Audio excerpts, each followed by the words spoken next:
მოგესალმებით მეგობრებო, დღეს მინდა განვიხილო ისე ორმაგი ინტეგრალები ოღონდ, მინდა ეს ორმაგი ინტეგრალები გამოსახო პოლარულ კოორდინატებში და როგორ უნდა განვახორციელოთ ეს. თუ გვაქვს ჩვეულებრივად x o y სიტყვე, ამ შემთხვევაში x o y სიტყვე, მაშინ ამ x o y სიტყვეზე განიმარტება დიფერენციალურად მცირე ფართობი, კონკრეტულად თქვა რაღაც x-ზე და y-ზე დიფერენციალურად მცირე ფართობი რა არის? ეს არის მართკუთხედი, რომელიც მოთავსებულია x, y უდრის x, y უდრის x plus dx, y და y plus dy შორის. ეს ფართობი არის dA, დიფერენციალურად მცირე და არის dx ჯერ dy. ხოლო პოლარულ კოორდინატებში ანალოგიურად შემოდის დიფერენციალურად მცირე ფართობი. ანუ ეს არის ერთი თუ გვაქვს რაღაც ერი და თეტა, ანუ ერი და თეტა კოორდინატები, მაშინ შევცვალოთ თეტა გავზარდოთ თეტადან თეტა პლუს დეტა თეტამდე და ერი შევცვალოთ ერიდან n პლუს d-მდე. ესე იგი თეტადან თეტა პლუს დელტა თეტამდე იქნება რაღაც ესეთი რაღაც და ანუ ეს იქნება d ერი. ეს არის ერი. OAB. ესე იგი OA არის ერი, AB არის d ერი. და ამ დიფერენციალურად მცირე ფართობი, ანუ ეს ფართობი იქნება რა? აი ეს მართკუთხედი რომ ამოვხაზოთ, ცოტა გავადიდოთ. იქნება d ერი გამრავლებული ამ მონაკვეთზე AB-ზე. და AB რა არის? AB არის ეს თუ ერია და ეს თუ d-თეტა. ანუ თითქოს წრეწირის რკალს ვითვლით, ოღონდ რადიუსი არის ერი და კუთხე არის d-თეტა, ანუ r-d-თეტა არის. AB არის r-d-თეტა. და ფართობი მცირე გამოვიდა r-d-თეტა d. ანუ ანალოგიურად თუ ქონდა ჩვეულებრივ x o y სიტყვაში dx dy, პოლარულ კოორდინატებში გვაქვს r-d-თეტა d. ეს ფორმულა დავიმახსოვროთ. dA არის r-dr d-თეტა. და dA არის dx dy. და ანუ ახლა განვიხილოთ ის შემთხვევები, თუ როდის არის გამოყენებული უფრო მარტივად აღსაქმელი ინტეგრალი და გამოსათვლელი ამ გზით, პოლარულ კოორდინატების გზით. თქვა გვაქვს ესეთი რაღაც, რომ უნდა დავთვალოთ მოცულობა, რომელიც მოთავსებულია x o y სიტყვესა და z ტოლია 1 - x კვადრატს - y კვადრატს შორის. ანუ ეს z უდრის 1 - x კვადრატს - y კვადრატი არის პარაბოლოიდი, რომელიც დაახლოებით გამოიყურება ასე. ეს არის ერთის ტოლი და ეს ქვედა ფართობი არის x კვადრატს პლუს y კვადრატი ნაკლებია ამ ტოლი 1-ზე. აი ეს ამის მოცულობა უნდა დავთვალოთ. ამ ფიგურის მოცულობა. როგორ დავთვლით ამ მოცულობას x o y სიბრტყიდან, ანუ dx dy-ის გამოყენებით. dx dy-ის გამოყენებით იქნებოდა ინტეგრალი dx-ი ინტეგრალი 1 - x კვადრატი - y კვადრატი dy. და ეს იქნებოდა x o y ან dx dy-ის გამოყენებით, მაგრამ თუ გავითვალისწინებთ იმას, რომ x კვადრატს პლუს y კვადრატი ტოლია r კვადრატის, იმიტომ რომ თუ გვაქვს აქ ერი და ეს თუ არის x, ეს თუ არის y, ეს სრულდება. მაშინ ინტეგრალი გამოვა როგორი? 1 - r კვადრატი r-dr d-თეტა. ეს არის დიფერენციალურად მცირე ფართობი. და გამოვიდა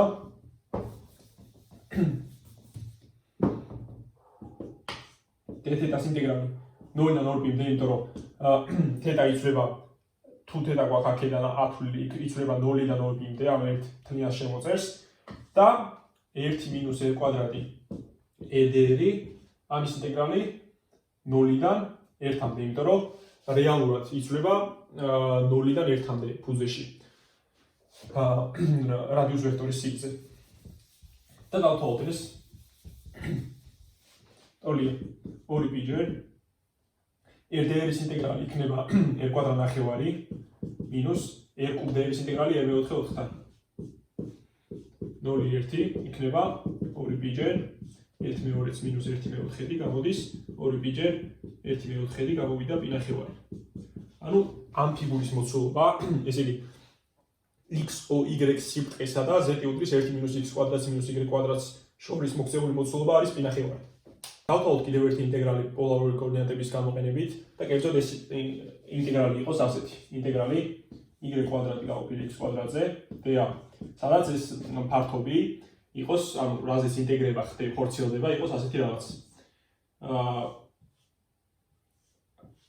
ეს იყოს a, ეს იყოს b და ეს იყოს წრეწირის შკალი, რომელიც ეს კუთხე იყოს π4 და აი ამ არეზე ხდებოდეს ინტეგრება. ესე იგი, ანუ a რადიუსის წრეწირი რომ დავხაზოთ π4 კუთხე რომ გამოვყოთ, b რადიუსის წრეწირი რომ დავხაზოთ π4 კუთხე რომ გამოვყოთ და მათ შორისაც იქნება მოქცეული რაღაც r არეზე.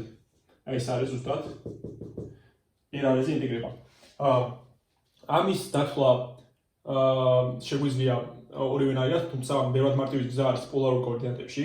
თუ დავაკვირდებით, როგორ უნდა გადავწეროთ ეს განტოლება პოლარულ კოორდინატებში. y უნდა შევცვალოთ r-ის და θ-ს რაღაც ფუნქციით, x-ის უნდა შევცვალოთ r-ის და θ-ს რაღაც ფუნქციით და როგორ და d-ს უნდა შევცვალოთ r-ის და θ-ს რაღაც ფუნქციით, d-ის და კერძოდ r-d-r d-θ შეიცვლება უკვე ვნახეთ ეს წინაზე. ეხლა როგორ შეიცვლება y, როგორ შეიცვლება x? თუ დავხაზავთ სიბრტყეს, თუ ეს არის რადიუს ვექტორი, ეს იქნება y, ეს იქნება x, ეს იქნება θ. დაკავშირია მათ შორის. y არის რა? r სინუს θ. x არის რა? r კოსინუს θ. ამიტომ ინტეგრალი გადაიწერება ასე, ინტეგრალი ორმაგი r კვადრატ სინუს კვადრატ θ. გაყოფილი r კვადრატ კოსინუს კვადრატ θ-ზე. d არის რა? r-d-r d-θ. იმიტომ რომ დიფერენციალური ციე ფაქტობი არის ზუსტად r-d-r d-θ. და ეს ინტეგრალი გადაიწერება ასე. ინტეგრალი r კვადრატები შეიკვეცა, ტანგეს კვადრატ θ d-θ გამოვაკლოთ ცალკე ინტეგრალად, იმიტომ რომ ერთთან არაფერ შუაშია d-θ. და θ საინტერესო იცვლებოდა, თუ ნახას გავიხსენებთ, კუთხე იყო 0-დან π4-მდე. ესე იგი, ეს იცვლება 0-დან π4-მდე და ინტეგრალი r-d-r. r-d-r საინტერესო იცვლებოდა. იცვლებოდა a-დან b-მდე, ხო? იმიტომ რომ a-დან აქედან b-მდე, ნებისმიერ დროს აქედან a-დან b-მდე და ასე შემდეგ. a-დან b-მდე.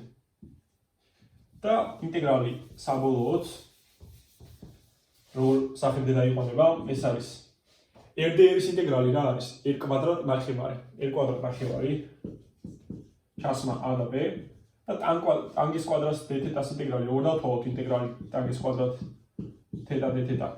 ეს იყო რა? sec კვადრატს θ-ს - 1 d-θ. იმიტომ რომ ტანგის კვადრატს პლუს 1 sec კვადრატია და ტანგის კვადრატი რო გამოვსახოთ იქნება sec კვადრატს - 1 sec კვადრატ d-θ-ს ინტეგრალი არის ტანგეს θ და minus d-θ-ს ინტეგრალი არის θ. ესე იგი ესეთ რაღაც დაგვიშტა. გავრცელებული ტანგეს θ minus θ-ზე. 0 π4. და საბოლოო პასუხი ხდება b კვადრატ ნახევარს minus a კვადრატ ნახევარი. ტანგეს θ 0-ზე ორივე 0-დება და π4-ზე რა გვჭირდება? ტანგეს π4 არის, ანუ ტანგეს 45 გრადუსის 1 minus π4. ესე იგი, რა გავაკეთეთ? საწყის ინტეგრალი, რომელიც ჰქონდა y კვადრატს minus x კვადრატი d-ა, y-ი შევცვალეთ r-ის და θ-ს რაღაც ფუნქციებით. ანუ y-ი შეცვალა ძალიან მარტივია, იმიტომ რომ თუ გვაქვს რადიუს ვექტორი, y არის პირდაპირ r-ჯერ სინუს θ, თუ გვაქვს x არის r-ჯერ კოსინუს θ. d-ა შევცვალეთ r-d-r d-θ-ი და შევცვალეთ საზღვრები. საზღვრები როგორ შევცვალეთ? ესე იგი, რადიუსის ვექტორის სიგრძე იცვლებოდა a-დან b-მდე და კუთხე იცვლებოდა 0-დან π4-მდე. და საბოლოო პასუხი შესაძლოა b კვადრატს minus a კვადრატ ნახევარჯერ r minus π4. მოკლედ განვიხილოთ კიდევ ერთი ძალიან მნიშვნელოვანი ინტეგრალი, კერძოდ ინტეგრალი ეხარისხად minus x კვადრატ x minus უსასრულობიდან უსასრულობამდე. როგორც ვიცით, ეხარისხად minus x კვადრატის ინტეგრალი მარტივი ფუნქციებით გამოიცემა, ამიტომ როგორ უნდა გავაკეთოთ ეს? დავთვალოთ არა i თავიდან, დავთვალოთ არამედ i კვადრატი. და გავამრავლოთ ეს i კვადრატი იქნება minus უსასრულობიდან უსასრულობამდე ეხარისხად minus y კვადრატ dy. ანუ რადგან minus უსასრულობიდან უსასრულობამდე აქაც და აქაც და იგივე ინტეგრალი გვაქვს, ცვლაც არ აქვს მნიშვნელობა.